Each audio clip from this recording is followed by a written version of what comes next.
we are called angels, but we're taken advantage of a lot. It's the reality of it. And I know that the grass is not greener on the other side necessarily, but the reality is that we get paid probably the least in North America, expect to do the most. Be a starting nurse and it starts at 24 roughly. Doesn't make much sense to me, but yet we're paying people $20 an hour to work at McDonald's right now. We understand that McDonald's is a private entity and they can pay that much, but we just lost a nurse to Starbucks, just to give you an idea. Like my family doctor, he's an internal medicine specialist, but he has 10,000 patients and he's told that he has to go work at the hospital as well. Oh my goodness. So nurses are not only suffering, medical staff is suffering, and orderlies that are told that they have to take care of 30 patients on a ward that are completely heavy. The service that we are providing, there's no regret in regards to that. Like, I feel great helping people. I feel great in the job that I do. Don't get me wrong in regards to that. But there's no way that I'm going to continue to be called an angel and do God's work and not have that reflect on my quality of life at the end of the day.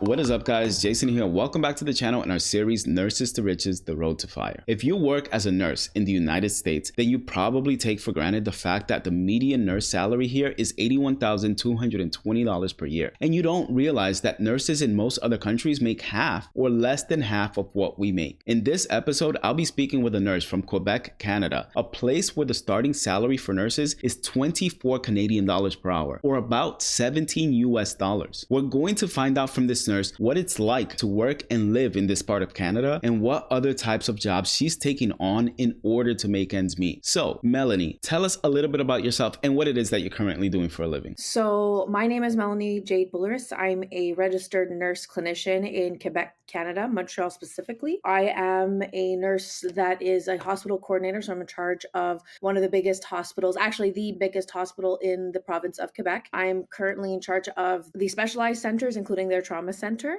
And I also have a company called Nomadic Nurse Agency where we provide mobile nursing services at home. We also are a placement agency for small companies such as pharmacies, small clinics, very private sector. We do have socialized medicine here in Quebec, so it is a bit of a different scenario in regards to what services we provide. I'm also onto a new journey of travel nursing as well. Wow. You do a lot of stuff. I'm also an educator as well. I'm a McGill University instructor. Yeah, I think that is it.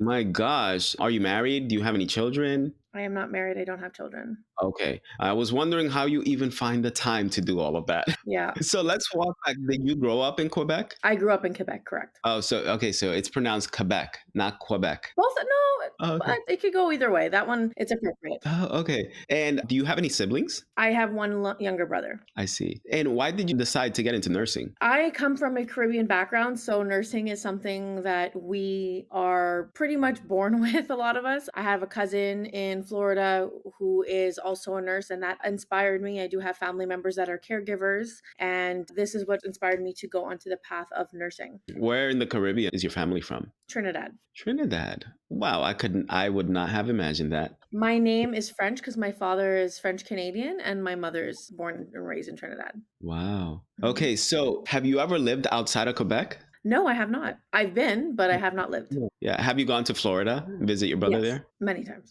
Wow. Okay. So, because, it's funny when people, watch social media influencers or content creators online who also speak English and sound American, they all assume they live in the United States. I don't know if you know Nurse John. Yes, we actually work together. Really? I know him from Montreal, yeah. That is so cool. Okay, because everyone who follows him, most people who follow him assume he lives in America, in the United States. Yeah, but recently I saw he made a post about, and this happens every single time he makes a video, spend a day with me at the grocery store, like shopping for food in like wherever he's located in Canada. And when he mentions Canada, they're like, why are you in Canada? It's because he lives in Canada. That's where he resides. And just because he speaks English doesn't mean that he's living in the United States. So, okay, what is your experience like as a nurse working out there in Quebec?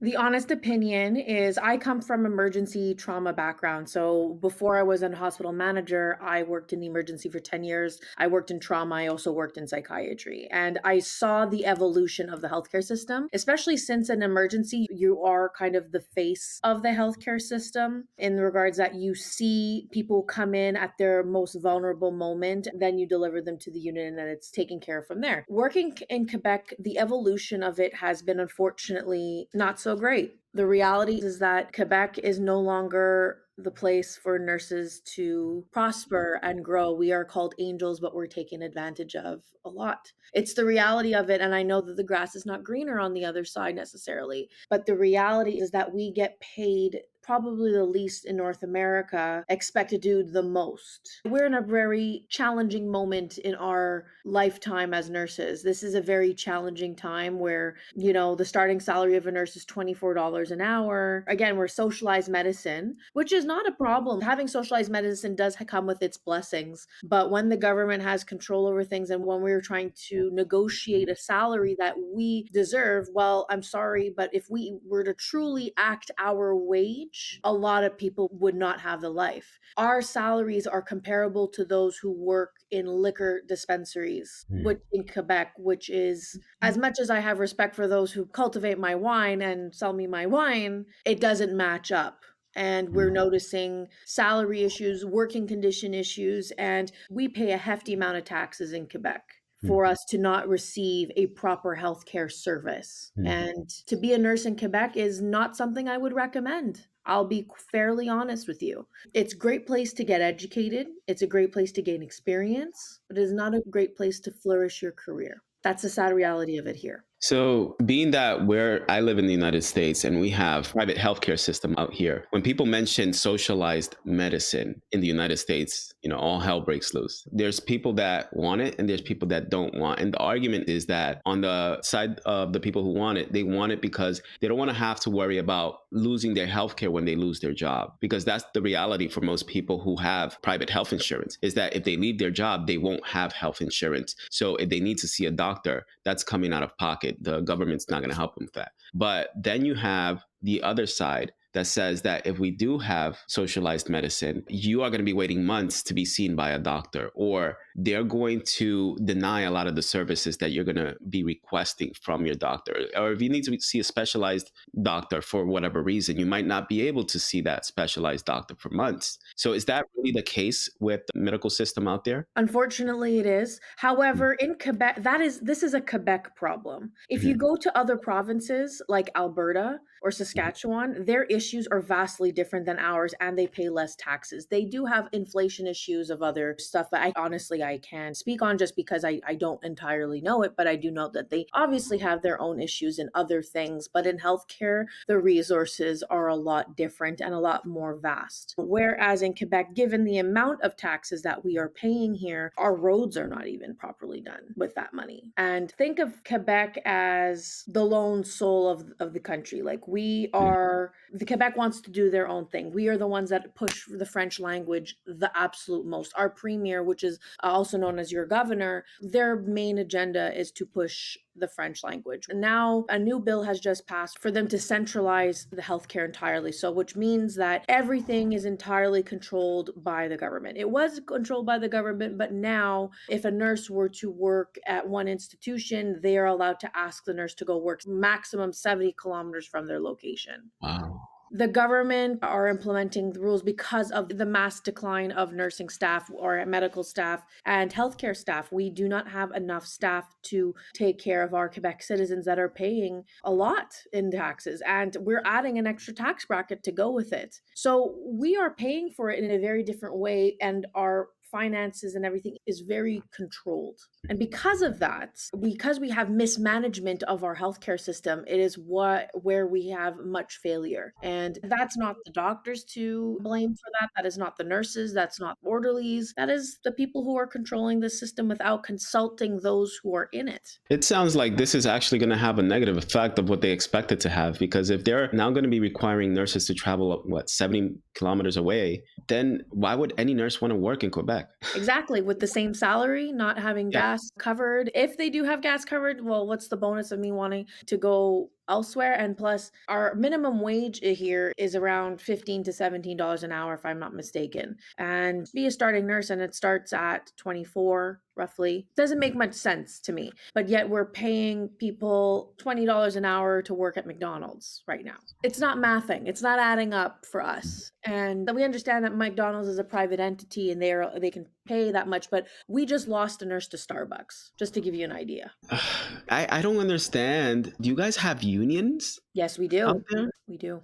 And they're fighting. They're trying very much to fight, but the government is not budging. They're asking us for flexibility. But during the pandemic, we were the ones completely flexible by taking on patient loads and dealing with COVID positive patients when the pandemic was in a high acuity. And we had no idea what this virus was doing. And we had no idea what it was doing to people. And before we had a vaccine and before we had all of our resources. And even at that, we realized how much resources we did not have. And then after, not to mention, we dealt with the consequences of the pandemic, of what it did to people who had issues that were not COVID related. Neglect of care leading to people couldn't get their blood tests done and they were waiting so long for an appointment, or they were completely abolished non-essential services. But these non-essential services after a certain time become essential because prevention is key, not treatment. We're treatment-based province in regards to how we provide care. And that's not fair to Quebec citizens. We should be providing prevention. We have to pay, like for kids, it's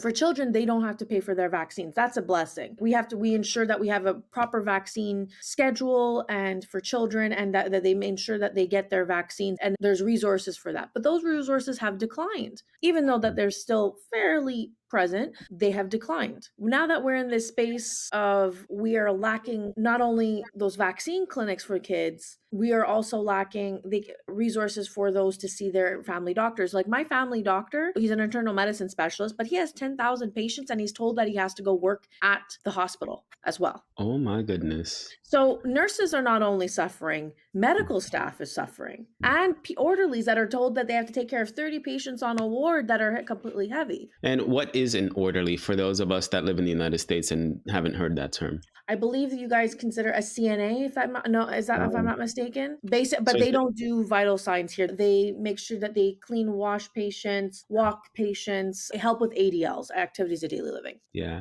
that's like the equivalent of a tech that we have here. We call them techs. Right. So you said you guys pay a lot in taxes as well. And if you're making $24 an hour, how much of that goes towards taxes? So it depends on which bracket you're on. So I can give you a better example of where I'm at in my tax bracket. So I'll give you an example. Someone who is making 100K is at the bottom half of is either, depending on where that $1 lands, you're probably hitting either 49%, 48% at the top of the bracket, versus if you hit that extra dollar, you're hitting 52%. Wow. And you're at the bottom of that bracket. So what people are realizing that are making $100,000 and they're hitting the bottom of the 52%, they're realizing after taxes, it makes more sense for me to collect family allowance, have children, find a spouse who makes, say 70,000 less, collect tax benefits, works at a very simple job. And there's nothing against that, by the way, really nothing against that.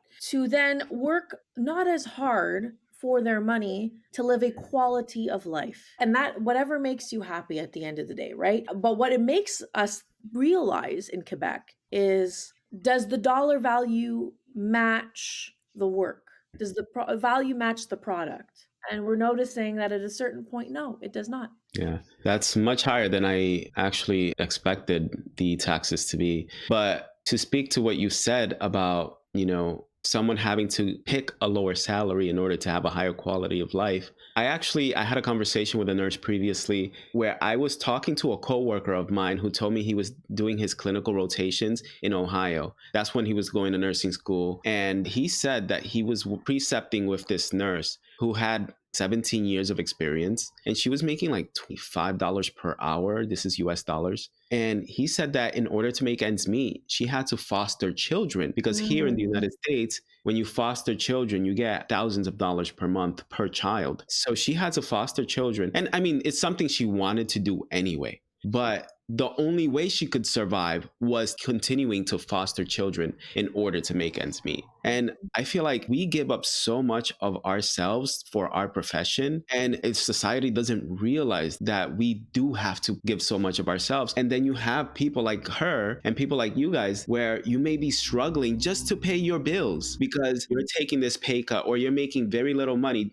doing the job that you do to provide a service for these people. Absolutely. The service that we are providing, there's no regret in regards to that. Like, I feel great helping people. I feel great in the job that I do. Don't get me wrong in regards to that. But there's no way that I'm going to continue to be called an angel and do God's work and not have that reflect on my quality of life at the end of the day. At the end of the day, I deserve to have, I don't need a Bentley. I'm not asking for a Bentley. I'm asking for, to be able to afford some groceries sometimes for some people. Keep in mind that when you work on a unit, like if you work on a med-surg unit versus working the emerge, you're paid more because of premiums. But premiums in Quebec, if let's say there's a disaster of some sort, they can revoke those premiums. That's why they're there. They can pull those premiums out. It's not just like, yeah, you have your base salary, but they can revoke those and we can all run on our base salary, and that not livable. I'll give you an example. The negotiation that the government had with our union for our salary increase was 5% over 3 years.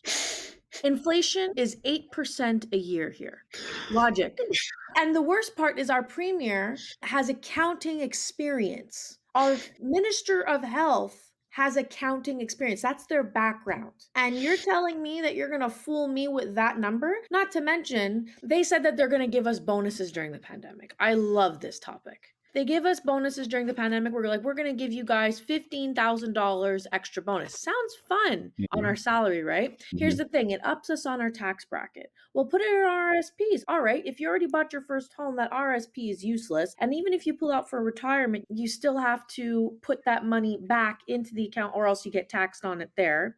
RSPs is a retirement fund that we have in Canada. And there's all these, and yeah, okay, we can put it in the first home buyers account, which is what we recently opened in Quebec, which is great for young people who want to buy a home. But if you are somebody who is already has done that, it's not beneficial. And you're just going up on the tax bracket to get 15K and then get taxed on that. And on top of that, when you receive it, you're taxed on that money as well. And you're not taxed on it. Yeah. And exactly. So what happens is that they'll say, okay, you want your 15K, no problem. So we're going to give you 5K after taxes. Depending where you're making, you're looking at $2,700. Then after, you'll get the rest of the 10 later, which is 6 or 7,000, give or take. If you break the conditions to that bonus that you're provided, we have to take the whole $15,000 back, not what you received after taxes. No way. That was the catch. Wow. Yeah. So, and then there's nurses signing contracts for $2,000 extra a month. You want to know how much taxes they paid at the end of the year?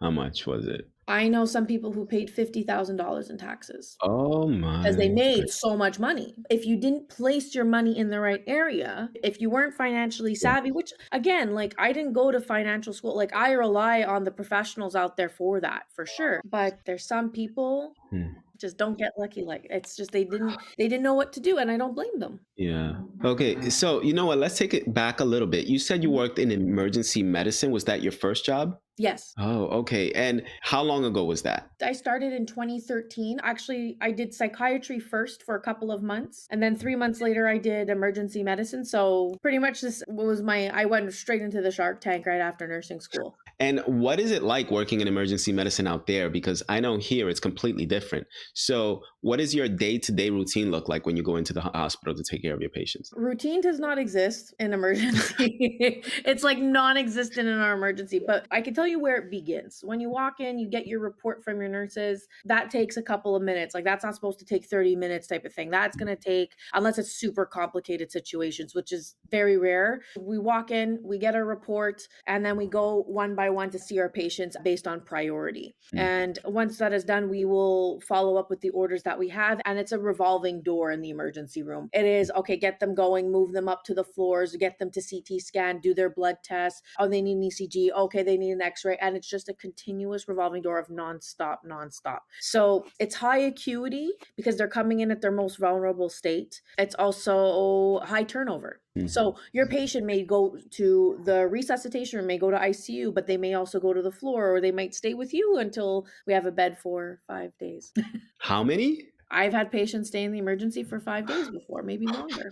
Oh, no, I've had 10 days. The longest I've seen is 10 days in the emergency room. Yeah. Oh boy. I thought I had it bad when I was in New York. I'm in California now, but in New York, we would get patients that would stay in the ER for maybe 2 days, max 2 days, maybe 3 days. That's pushing it. But I thought that was bad. And now you're telling me 10 days is what you've seen. Was that during COVID? Nope, recently now. 10 days was very recently. That was like a week ago. Wow. And what is the typical wait time before a patient can see a doctor in the emergency department over there? It really depends on their priority. We really try to meet that standard at the institution that I'm at. We are a specialized institution, and we understand that certain cases we're going to have a little bit more equipment and resources. We're going to have residents here. Not every institution in Quebec has residents, which limits our staff attendings to working at their fullest capacity and expanding themselves, right? So at my institution, we work with our residents so they can be seen if let's say they're coming in for chest pain and their priority 2, they'll be seen within the 30 minutes maximum. They'll be seen on a timely manner, unless there's traumas coming in and they're really bombarded. But again, they can delegate these tasks to a resident or at least a med student to at least see if the patient is unwell. And of course, it'll go to the nurses first. And if the nurses deem that the patient is really not doing well, we will yank the doctor out of what they're doing. And if it's really appropriate, of course, and we will attend to the patient. Now, I'm guessing those critical patients, though, the ICU patients, they're not spending 10 days in the emergency department. I've seen 24 hours max. Yeah, I've seen 24 hours max for that. Do you guys ever have nurses from the floor float to the emergency department? In recent times, yes, they receive an orientation. They're only appointed to certain areas unless they want to seek extra training for other things. Like we have a nurse from ICU that comes down fairly often, but she's trained for cardiac monitor already, so it's fair to get her on board to other sections is appropriate. But if not, we'll point them to like a stretcher section where they're waiting to go to the floor, or something that will be of assistance to us and obviously not overwhelm them. But yeah, we do have some people float, but of course we provide them with resources as much as we can at our institution, of course. And do you guys have nurse to patient ratios? We do. In the emergency, unfortunately, they're not always followed because it's a revolving door. On the floors, though, we do. When we're short staffed, is it always respected? That is $1 million question.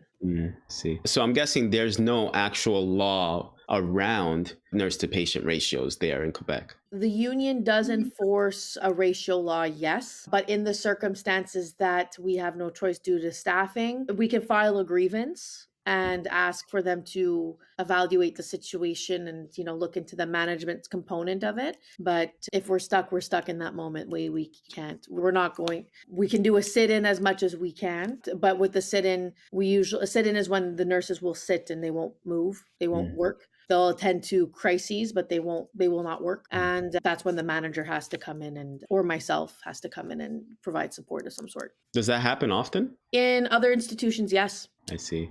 So are you still working in that facility? Yes, I am working right now. I'm working as a hospital coordinator or hospital manager. I am working in that facility as that manager, but I am working one of the specialized institutions in the province of Quebec. It's also known to be the more Anglophone English institution because there is a lot of battle between French and English, and the government institutions do rely on us a lot. Interesting. So what is the most challenging thing about your current position? Seeing the nurses working hard, crying, and the only thing I can do is be moral support. As much as I'm blessed to be there and listen to them and agree with them, the helplessness and hopelessness that it comes with is becoming more and more challenging. Yeah. So why did you decide to, now you said you have this additional, what's it called? Nomadic nurse agency. Yeah. Why did you decide to open up a nurse agency? So I opened this up in 2019, where we were originally providing emergency services for events up until the pandemic, which that got shot down really fast. So then I ended up doing mobile nursing services, providing COVID tests, blood tests at home. And I also had relationships with other pharmacies where we would put nursing services inside the pharmacies. When I worked in the emergency room, I noticed that there was a lack of resources. People coming in saying, I have a UTI, I can't get a hold of my doctor, I can't get an appointment at a clinic. Can you just please give me my prescription for something and take it from there? And I noticed that resource lacking significantly. So when I created Nomadic Nurse Agency, it was to funnel those resources. Again, not being conflict of interest, but I used being working in the emergency room as my market research analysis. So when I would have patients coming into the emergency room, I wouldn't recommend my services, of course, that's obviously conflict of interest. But what I would recommend is says there's this pharmacy that provides this service there, and it wasn't affiliated with me. It was affiliated based on their location, right? I realized that I started researching and digging on more healthcare resources that Quebecers didn't know about and started to teach them how to maximize on those services. And you're also helping a small business because pharmacists are technically private owned in Quebec.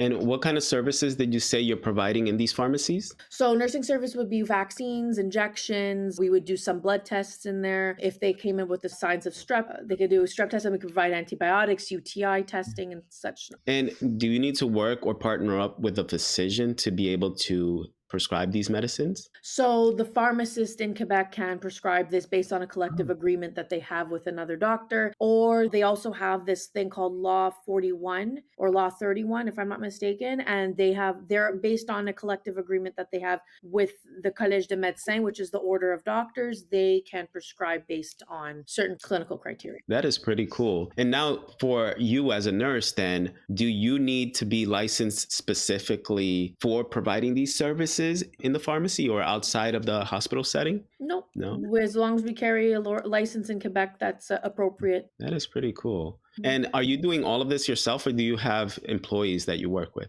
I have contracted nurses. So one thing I've been teaching my nurses is that in order to have a little bit of a tax break, you can work as a self-employer. So that way you can declare your life through your business. So that is where they can get any coffee, food, anything that they pay for pretty much that it was relation to where they're going, what they're doing, gas, mileage, they can declare. So it was kind of a way of creating a respite job for nurses in the public sector. It was also a way for nurses to kind of beat the tax system a little bit. Yeah, I love that. And how do you find your nurses? I work in a wonderful institution who has nurses that are looking to fill up some extra hours. And again, not a conflict of interest. If you're looking for extra stuff and you hear about me through social media, as long as you don't go against what you already have at your institution, I'm not going to ask you to do that. So I also have nurses that work at other institutions who are looking for a different thing. And they all find me on social media pretty much. That is amazing. I love that. And okay, so how much time are you actually dedicating towards all of these things that you do? Because you said you also work in the hospital as an administrator or hospital coordinator, and then you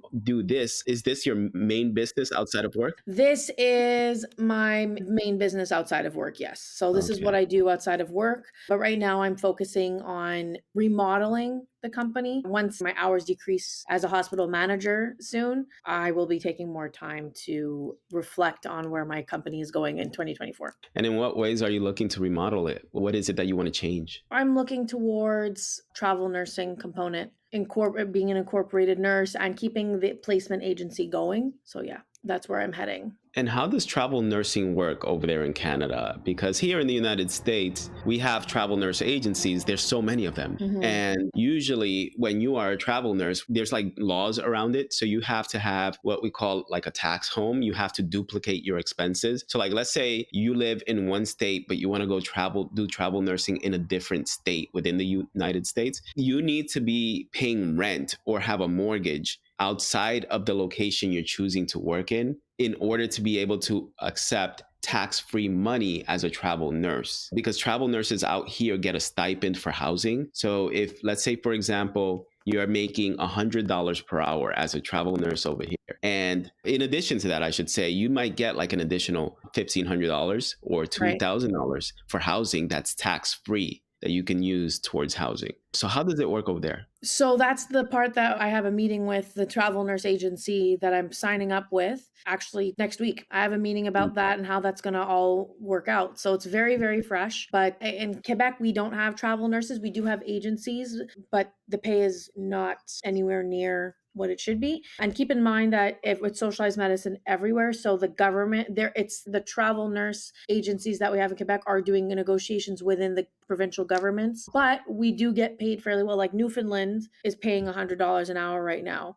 BC, British Columbia has a cap in their province of what they could pay travel nurses, which is I think something like $70 an hour, if I'm not mistaken. So it really depends. But again, if I were to have my housing and stuff, I will get paid. I will send them the receipts. They will pay me back. That's what I last heard. I think it depends per agency where you're going, but one of my agencies, they'll pay my flight directly. They'll pay my housing directly. Yeah. Do you personally, or have you personally worked with travel nurses anywhere in Quebec? Yeah, so we don't have travel nurses in Quebec at all, but they'll go. Wow. We have travel nurses that will go from Quebec and they'll go outside, which is a big I thing see. right now. But within I see. Quebec, travel nursing doesn't exist. But why not within Quebec? Is it because hospitals just won't hire travel nurses? We have agencies. We do have agency nurses. We call them agency nurses. I guess they would fall under travel nurse, but they don't come from other provinces or anything like Oh, that. We do have some that were coming from other countries, but they had to come from French countries and the government had to approve it. It was a very, very government controlled thing. mm, So I wouldn't really call that true travel nursing because they were getting screwed, if you want to put it that way. They weren't getting the financial benefits of whatnot. And they would come in and they realize, oh, it's not really what it's made out to be. But the agency nurses don't come to my institutions that I work at, but in other institutions they do. And yeah, the pay is better, but still doesn't compare to when you go out of the province. it just sounds like there's so many restrictions when you have such high level of government involvement. In our generation, right now, what we're living, yes. Right now, we have a premier who is very adamant about the French language and separating from the rest of Canada. Wow. Yeah, we do have that in some states here in the US where you have states that don't want to be part of the United States and they want to completely separate from the US. But because I know Oregon, so it's like right below Washington State, right below British Columbia, right? So like if you just Yes. go drive straight down. So in Oregon, there's like sections of it that are close to another state that is more conservative. That section of Oregon wants to separate from the rest of Oregon, right? So those people that live in that state, that part of that upper part of Oregon want to completely separate and they want to form their own state. But the stipulation with that is that if you want to form your own state, you have to pay the state of Oregon probably billions of dollars in order to become your own independent state. So obviously they have not done that there because you have to be willing to collectively pay into that amount. And everyone who wants to separate has to be willing to do that. Yeah, so they haven't done that yet. And then I don't think it's going to happen at all because it's just way too expensive. And then you got to think about, okay, if we become independent from the United States, that means we can't benefit from all of the things that US residents actually benefit from, such as, the export and import fees. They might have to pay now export and import fees in order to get stuff into their state, their new state, So it's a lot of stuff. Although it did happen, something similar happened with Brexit in the UK, right? They separated themselves. But yeah, so it's something similar to that. But anyways, so let's get back to this then. You said that you want to potentially start like a nursing agency. I do have a nursing agency for small stuff like clinics and pharmacies. I'd like to still maximize on that component. And I'm trying to see how to create an evolution with that. But travel nurse agency, no, I'm not going down that road. But I do have a small agency within Quebec to do pharmacies and clinics is where I'm staying. And besides that, what else are you doing? Because you mentioned that you do something else on the side. I'm also a McGill University instructor for nursing students. So I do that as contractual. That's very part-time. That's only in the fall that I do that. Oh, but it's for what, like up to 3 months usually? Yes, it's 3-month contract where I will teach clinical and I would teach on a surgical unit, surgical trauma. How do you even find the time though to do all of this? It seems like you've got a lot on your plate. It's a lot of a balancing act of my time. I use my calendar like crazy, and Yeah. it's color coded, it's labeled, everything. So I Yeah. rely on that calendar. So I had an interview with a lawyer, an attorney. She was a nurse attorney who told me her calendar is completely booked. She's always full. And then I was like, yeah, you sound like me. Let me show you what my calendar looks like. I don't know if you can see it. Oh Hold yeah, on. mine's Right? not Like far from it's that, I'll also tell color you. coded. You can't really tell because oh, Yeah, there you go. It's focusing, right? that's Yeah, my, there you go. There you go. yeah, Right. So that's it. same here. That's why, like, even today, I had my schedule is booked and I have to go to work after this interview, like a few hours after. But I had 3 interviews where I interviewed 3 nurses today, and you're the third one. And then I have to communicate with, I have a virtual assistant, I have a video editor. I have to communicate with them constantly to make sure that this is running smoothly because I have to get these videos edited. And I'm just like, I really am trying to be as persistent and consistent as possible with getting these videos uploaded. So I have to upload one video per week at the very least. But this year I'm going to try to like ramp it up and do at least 2 videos, hopefully 3 videos per week, because by next year, my wife and I, we want to move back to New York. Right now, we're in California. And the reason we moved here from New York is because just like as you mentioned with the nurses in Quebec, is like the pay, when you take the cost of living into account, it's not getting you anywhere. So in New York City, we were getting paid relatively low compared to the cost of living. And we're like, we can't keep doing this because we couldn't even buy a house in New York City. So then when we moved to California, our pay, well, my wife is making like 3 times as much as what we did in New York City. And I'm making 2.5 times as much, but our cost of living is half as much as what it was in New York. Yeah. So, but we ended up paying off a lot of our debts. We only owe the mortgage on our house, and then we managed to invest a lot of our money. So we've gotten to the point where when we move back to New York, we might not even have to work as nurses anymore. And that was the goal. So yeah, that's where we're at right now. But what is your ultimate goal in life then? What is it that you want to do? It's a very good question because right now my life goal has changed so much. It's crazy because I've recently learned how to truly put myself first. In Montreal, I used to go on the news all the time talking about the healthcare system, the pandemic, the needs. I was a huge advocate. I still am a huge advocate. Not as much, but I had to advocate for myself first. And that required me to pull back and having certain political discussions about the healthcare system that, unfortunately, as much as every voice needs to be heard, and I encourage people that if you need to speak on something, speak on it, but don't let it ruin your peace. And my goal is to ensure that I create a life for myself that I ever so deserve with the proper value that it comes with. I'm not looking for a Bentley. I'm looking for, to be able to live a quality of life that makes sense in today's time. And we have to be creative in today's time. So my ultimate goal is to achieve balance. That would be it. I love that. Awesome. So if I have anybody who might be interested in working in Quebec, you probably don't recommend it.